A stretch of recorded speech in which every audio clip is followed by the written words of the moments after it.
Very good morning. ಒಂದು ವಿಶೇಷವಾದ ಸಂಗತಿ ಏನಪ್ಪ ಅಂತಂದರೆ, ಮೇನ್ಸಿನ ಟಾಪಿಕ್ಗಳು ನಮಗೆ ಗೊತ್ತಿದೆ. ಆದರೆ ಆ ಒಂದು ಟಾಪಿಕ್ಕು 3 ಆಬ್ಜೆಕ್ಟಿವಲ್ಲಿ ಬಂದಂತೆ ಏನು ಮಾಡೋದು ಮೇನ್ಸಿಗೆ ಅನ್ನುವಂಥದ್ದು ಕ್ವಶನ್. ಈಗೇನಾಗುತ್ತೆ, ನೀವು ಮೇನ್ಸು ಪ್ರಾಸ್ಪಾರಿಟಿಯಲ್ಲಿ ಕೇವಲ ಈಗ ಪಾವರ್ಟಿ ಬಗ್ಗೆ ಮಾತಾಡಿ ಅಂದಿದ ತಕ್ಷಣ ನಿಮಗೆ ಆನ್ಸರ್ ಬರುತ್ತೆ. Because you have a notes and ನಿಮಗೆ ಅದರ ಕಂಟೆಂಟ್ ಏನಿದೆ ಅದು ಅದ್ಭುತವಾಗಿ ನಿಮಗೆ ಆಲ್ರೆಡಿ ಸಾಲಿಡಿಫೈಡ್ ಆಗಿದೆ. ಆದರೆ ಆ ಪಾವರ್ಟಿ ಅನ್ನುವ ವಿಚಾರವನ್ನು ಗ್ಲೋಬಲೈಸೇಷನ್ನಿಗೆ ಆ್ಯಡ್ ಮಾಡಿದಾಗ, ಅಥವಾ ಈಗ ಫಾರೆಸ್ಟ್ ಕನ್ಸರ್ವೇಷನನ್ನು ಪಾಪ್ಯುಲೇಷನ್ನಿಗೆ ಆ್ಯಡ್ ಮಾಡಿದಾಗ ಬರೀಲಿಕ್ಕೆ ಆಗಲ್ಲ. ಇದಕ್ಕೆ ಏನು ಮಾಡಬೇಕು ಅನ್ನುವಂಥದ್ದು ಈ ಟಾಸ್ಕ್. ಸೊ ಈಗ ಇದು ಒಂದು second version of the pillar ಅಂತ ಹೇಳ್ಬೋದು. ಇವೆಲ್ಲ ನಿಮಗೆ ಯಾವಾಗ ಸಾಧ್ಯ ಆಗುತ್ತೆ, ಯು ನೋ ಈಚ್ ಟಾಪಿಕ್. ಆ ಒಂದು ಕನ್ಸರ್ವೇಷನ್ ಏನಿದೆ, ಫಾರೆಸ್ಟ್ ಕನ್ಸರ್ವೇಷನ್, ಕೋಸ್ಟಲ್ ಕನ್ಸರ್ವೇಷನ್, ಅದರ ಬಗ್ಗೆ ನಿಮಗೆ ಅರಿವಿರಬೇಕು. ಆವಾಗ ಮಾತ್ರ ಈ ಸ್ಟೇಜನ್ನು ದಾಟಲಿಕ್ಕಾಗುತ್ತೆ. ಯಾಕೆಂದರೆ you don't know the conservation of coastal or forest conservation, how can you do it ಅಲ್ವಾ? ಸೊ ಇದು ಸೆಕೆಂಡ್ ಸ್ಟೇಜ್. ಆದರೆ ಒಂದು ಮಾದರಿ ಒಂದು ಮೇನ್ಸನ್ನು ಹೇಗೆ ಓದಬೇಕು ಅನ್ನುವಂಥದ್ದಕ್ಕೆ ಒಂದು ಸ್ಮಾಲ್ ಒಂದು ಬ್ರೀಫ್ ಐಡಿಯಾಲಜಿ ಕೊಡಬೇಕಂತ ನಾವು. ಸೊ ನಮ್ಮ ಜ್ಞಾನಿ ನೋಡ್ತಿದ್ದು. ಸೊ ಇದರಲ್ಲಿ ನೋಡಿ, ಎಕ್ಸಾಂಪಲ್ ಕೋಸ್ಟಲ್ ಕನ್ಸರ್ವೇಷನ್ ಅಂತ ಯಾವುದ್ರಲ್ಲಿ ಬರ್ತದೆ, ಜನರಲ್ ಸ್ಟಡೀಸ್ 3ಯಲ್ಲಿ ಎನ್ವಿರಾನ್ಮೆಂಟಲ್ ಕೋಸ್ಟಲ್ ಕನ್ಸರ್ವೇಷನ್ ಅಂತ ಬರ್ತದೆ, ಹೌದಾ?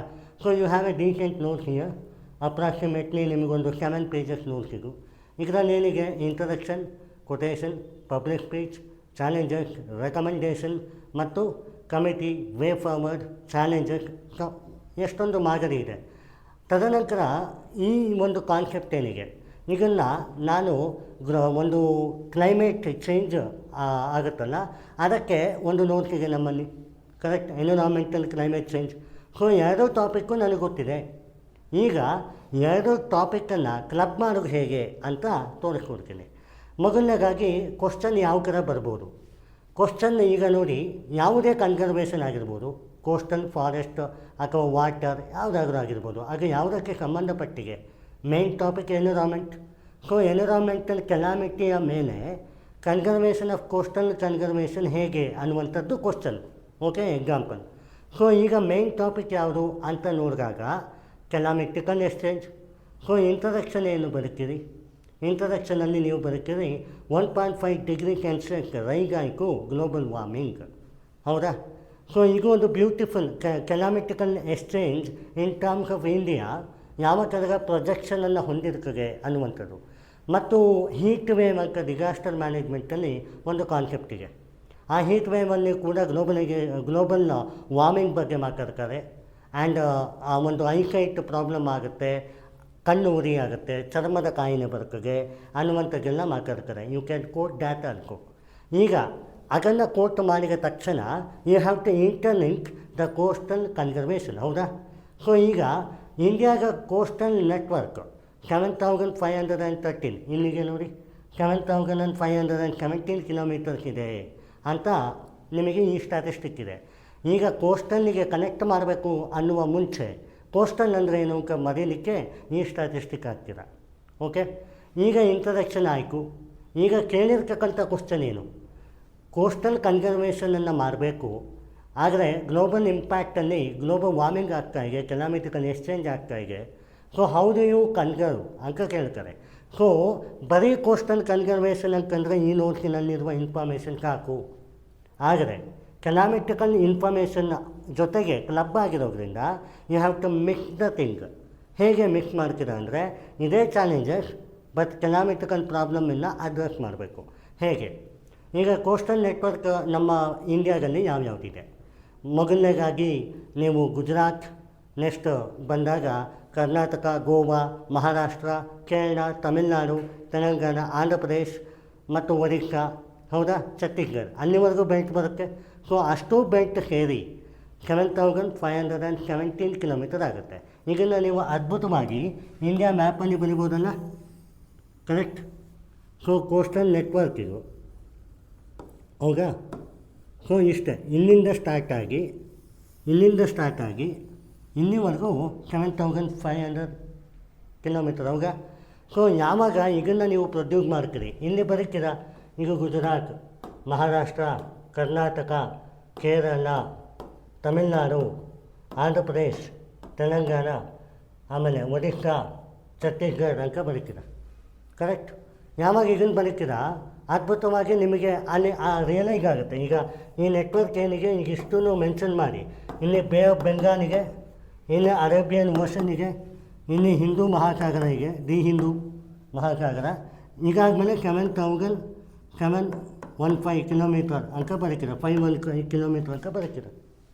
ಸೊ ಯಾವಾಗ ಇದನ್ನು ಬರೆದ್ರೆ ನೀವು ಅಡ್ರೆಸ್ ಮಾಡಿದ್ರಿ ಅಂತ ಅರ್ಥ. Next, climatical exchange 1.5 degree Celsius rise ಆಗ್ತಿದೆ ಅಂತ ಹೇಳುವಾಗ, ಅವ ಕೋಸ್ಟಲ್ನಿಗೆ ಸಂಬಂಧಪಟ್ಟಂತೆ ಹೇಳುವಾಗ ಯಾವುದಕ್ಕೆ ರೈಸ್ ಆಗಿರ್ಬೋದು? ಒಂದು ಮಾನ್ಸೂನ್ ಎಫೆಕ್ಟಿಂದ, ಹೌದಾ? ಯಾಕೆ? ಇಲ್ಲೊಂದು ಎಫೆಕ್ಟಿಗೆ ಮಾನ್ಸೂನ್, ಇಲ್ಲೂ ಒಂದು ಎಫೆಕ್ಟಿಗೆ. ಈಗ ಅರೇಬಿಯನ್ ಓಷನ್, ಈಗ ಬೇ ಆಫ್ ಬೆಂಗಾಲ್. ಸೊ ಯಾವ ಒಂದು ಇದಕ್ಕೆ ಫ್ಲಡ್ ಜಾಸ್ತಿ? ಅರೇಬಿಯನ್ ಓಷನಲ್ಲಿ ಫ್ಲಡ್ ಜಾಸ್ತಿಯಾ ಅಥವಾ ಬೇ ಆಫ್ ಬೆಂಗಾಲಲ್ಲಿ ಫ್ಲಡ್ ಜಾಸ್ತಿಯಾ? ಸೊ ಅಂತ ನೋಡಿದಾಗ ನಿಮಗೆ ಬೇ ಆಫ್ ಬೆಂಗಾಲಲ್ಲಿ ಫ್ಲಡ್ ಜಾಸ್ತಿ, ಯಾಕೆಂದರೆ ಮಾನ್ಸೂನ್ ಬರ್ತಾ ಇದೆ ಅನ್ನುವಂಥದ್ದು.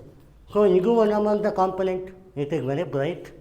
ಸೊ ನೀವು ಕೋಟ್ ಮಾಡ್ತೀರಾ the flood impact towards the monsoon effect ಅಂತ ಹೇಳಿ, comparatively Arabian ocean, bay of Bengal experiences more flood ಅಂತ ಬರೀತೀರ. ಹಾಗೆ ಯಾವುದಕ್ಕೆ ಸಂಬಂಧ ಆಯಿತು?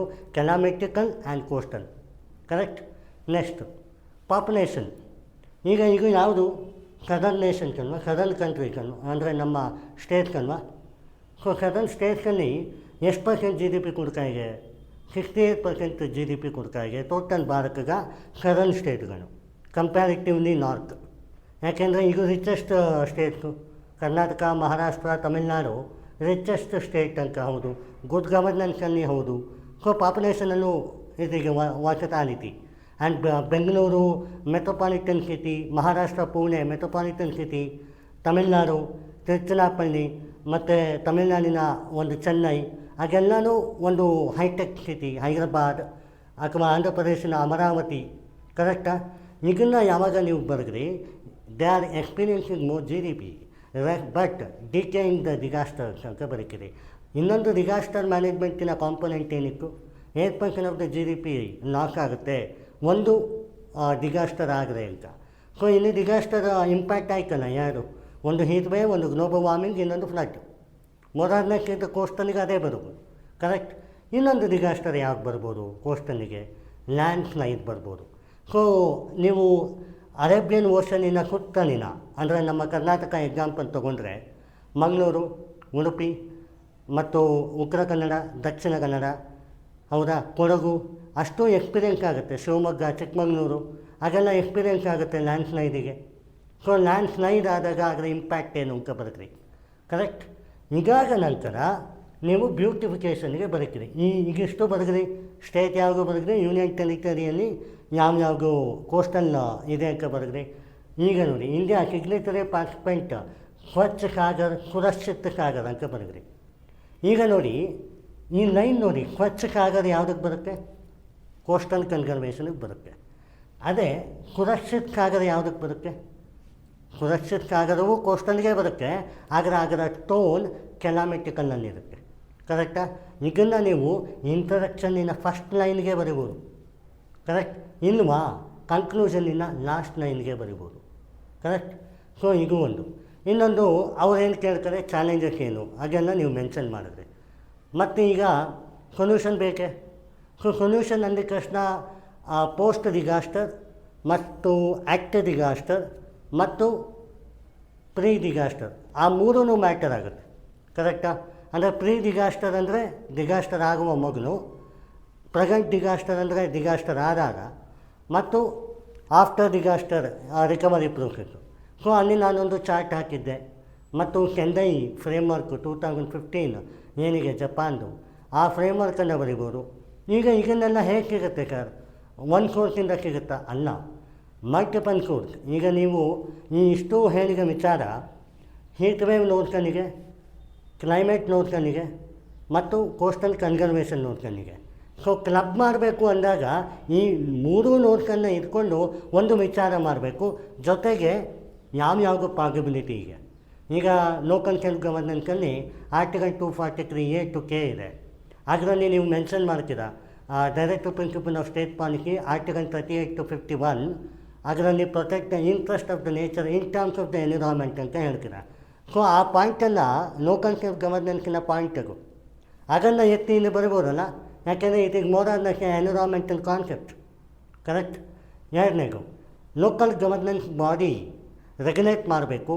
ಅಟ್ ಪ್ರೆಸೆಂಟ್ ಡಿಸಾಸ್ಟರ್ ಆದಾಗ ಅವರ ಪಾರ್ಟಿಸಿಪೇಷನ್ ತುಂಬ ಅಗತ್ಯತೆ ಇದೆ. ಎಕ್ಸಾಂಪಲ್ ಏನು, ಕೇರಳದ ಫ್ಲಡ್ ಆಯಿತು 2017ರಲ್ಲಿ.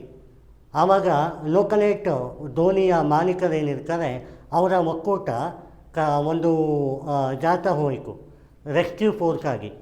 ಸೊ ಅದು ಗೌರ್ಮೆಂಟಲ್ಲಾಗು, ಅದು ಇಂಡಿವಿಜುವಲ್. ಈಗ ನನ್ನ ಹತ್ರ ಬೋಟಿಗೆ ನಾನು ಹೋದೆ, ನಿಮ್ಮ ಹತ್ರ ಬೋಟಿಗೆ ನೀವು ಹೋಗ್ರಿ. ಸೊ ಪೀಪಲ್ ರಕ್ಷಣೆ ಆಯಿತು, ಜನರ ರಕ್ಷಣೆ ಆಯಿತು. ಸೊ ಇದು ಬರಿಬೋದಲ್ಲ. ಇದು ಯಾವ ಪಾಯಿಂಟಲ್ಲಿ ಸಿಗ್ತದೆ ನಿಮಗೆ? ಕೋಸ್ಟಲಲ್ಲೇ ಸಿಗ್ತದೆ ಮತ್ತು ಫ್ಲಡ್ಡಲ್ಲಿ ಸಿಗ್ತದೆ ನೋಡ್ಕೊಳ್ಳಿ. ಸೊ ಇಲ್ಲಿ ಹಲವು ವಿಚಾರದ ಒಂದೊಂದು ಪಾಯಿಂಟನ್ನು ಎತ್ಕೊಳ್ಳಿಕ್ಕೆ ಬರಬೇಕು. ಆ್ಯಂಡ್ ಹಲವು ವಿಚಾರ ನಿಮಗೆ ನೋಡ್ಸಲ್ಲೇ ಇರ್ತದೆ, ಆಯಾಯ ಟಾಪಿಕ್ಕಲ್ಲೇ ಇರ್ತದೆ. ಅದನ್ನು ನೀವು ಹೇಗೆ ಒಂದು ಕಾನ್ಸೆಪ್ಟಾಗಿ ತೊಗೊಂಡು ಬಂದ್ರಿ ಅನ್ನೋದು ಮೆಚುರಿಟಿ, ಆನ್ಸರಿನ ಮೆಚುರಿಟಿ. ಅದನ್ನು ನೀವು ಮಾಡಬೇಕು ಅಂತಂದರೆ ನಿಮಗೆ ಫಸ್ಟಿಗೆ ಈಗ ಒಂದು ಕಾನ್ಸೆಪ್ಟ್ ಕೋಸ್ಟಲ್ ಕನ್ಸರ್ವೇಷನ್ ಅನ್ನೋ ಕಾನ್ಸೆಪ್ಟ್ ಗೊತ್ತಿರಬೇಕು. ತದನಂತರ ಫ್ಲಡ್ ಅನ್ನುವ ಕಾನ್ಸೆಪ್ಟ್ ಗೊತ್ತಿರಬೇಕು. ತದನಂತರ ಗ್ಲೋಬಲ್ ವಾರ್ಮಿಂಗ್, ಕ್ಲೈಮೇಟ್ ಚೇಂಜ್ ಅದರ ಬಗ್ಗೆ ಗೊತ್ತಿರಬೇಕು. ತದನಂತರ ಲೋಕಲ್ ಬಾಡಿ ನೆಟ್ವರ್ಕ್ ಬಗ್ಗೆ ಗೊತ್ತಿರಬೇಕು. ಮತ್ತು finance commission 15th and 16th, ಈಗ 16th ಫೈನಾನ್ಸ್ ಕಮಿಷನ್ ಪ್ರತಿ ವರ್ಷ ಡಿಸಾಸ್ಟರ್ ಮ್ಯಾನೇಜ್ಮೆಂಟಿಗೆ ಅಂತಲೇ ದುಡ್ಡು ಎತ್ತಿಟ್ಟಿರ್ತಾರೆ.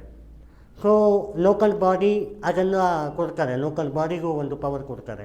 ಸೊ ಎಷ್ಟು ಕೊಟ್ಟಿದ್ದಾರೆ, ಅದೇನು ಸಿಕ್ಕು, ಗೌರ್ಮೆಂಟ್ ಬಜೆಟಿಂಗಲ್ಲಿ ಸಿಕ್ಕು. ಕರೆಕ್ಟ್. ಸೊ ಇದು ಇಷ್ಟು ಆದಮೇಲೆ ಇನ್ಕ್ಲೂಸಿವ್ ಗ್ರೋತ್ ಅಂತ ಫಸ್ಟ್ ಚಾಪ್ಟ್ರಿಗೆ, ಅದರಲ್ಲಿ ಸಬ್ಕಾ ಸಾಥ್ ಸಬ್ಕಾ ವಿಕಾಸ್ ಸಬ್ಕಾ ಪ್ರಯಾಸ್ ಅಂತ ಒಂದು ಕಾನ್ಸೆಪ್ಟಿಗೆ, ಸರ್ವೋದಯ ಟು ಅಂತ್ಯೋದಯ ಅಂತ ಒಂದು ಕಾನ್ಸೆಪ್ಟಿಗೆ. ಸೊ ಈ ಕಾನ್ಸೆಪ್ಟ್ಗಳನ್ನೆಲ್ಲ ಯೂಸ್ ಮಾಡ್ಬೋದು. ಕರೆಕ್ಟ್. ಅಂದರೆ ಈ ನೋಟ್ಸಲ್ಲಿರುವಂತಹ ವಿಚಾರ ಬರೀ ಇನ್ಕ್ಲೂಸಿವ್ ಗ್ರೋತಿನ ನೋಟ್ಸಲ್ಲಿರುವ ವಿಚಾರ ಇನ್ಕ್ಲೂಸಿವ್ ಗ್ರೋತಿಗೆ ಹಾಕಬೇಕಂತ ಏನಿಲ್ಲ. ಇನ್ಕ್ಲೂಸಿವ್ ಗ್ರೋತಲ್ಲಿರುವ ವಿಚಾರದ ಒಂದು ಕಾಂಪೊನೆಂಟ್, ಒಂದು ಪಾಯಿಂಟ್ ನೀವು ವಾಟರ್ ರಿಸೋರ್ಸಿನ ಪಾಯಿಂಟಿಗೂ ಹಾಕ್ಬೋದು. ವಾಟರ್ ರಿಸೋರ್ಸಿನ ಒಂದು ಪಾಯಿಂಟ್ ಇನ್ಕ್ಲೂಸಿವ್ ಗ್ರೋತಿನ ಪಾಯಿಂಟಾಗಿಯೂ ಯೂಸ್ ಮಾಡ್ಬೋದು. It is how to use in accurate sentence and accurate point.